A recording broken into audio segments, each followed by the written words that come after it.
নোয়াখালীতে কয়েক মামলার আসামিকে হাত পা বেঁধে পিটিয়ে হত্যা করা হয়েছে।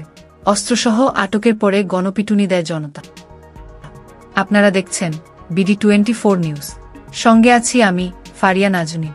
নোয়াখালীতে হাত পা বেঁধে পিটিয়ে হত্যা করা হলো এক যুবককে। এই ঘটনার একটি ভিডিও ভাইরাল হয়েছে।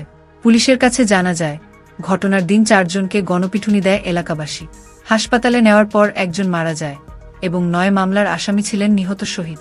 আওয়ামী লীগের প্রভাব খাটিয়ে এলাকায় ত্রাস সৃষ্টির অভিযোগ রয়েছে তার বিরুদ্ধে।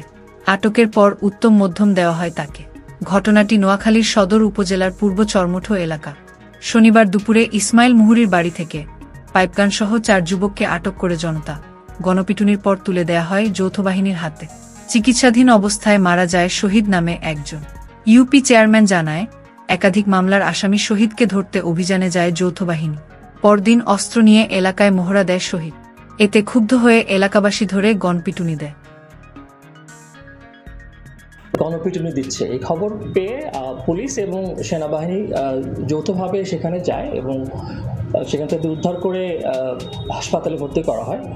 হাসপাতালে ভর্তি করার পরে আব্দুল শহীদ নামে একজন মারা যায় এবং এই ঘটনায় ঘটনাস্থল থেকে একটি আগ্নেয়াস্ত্র উদ্ধার করা হয়।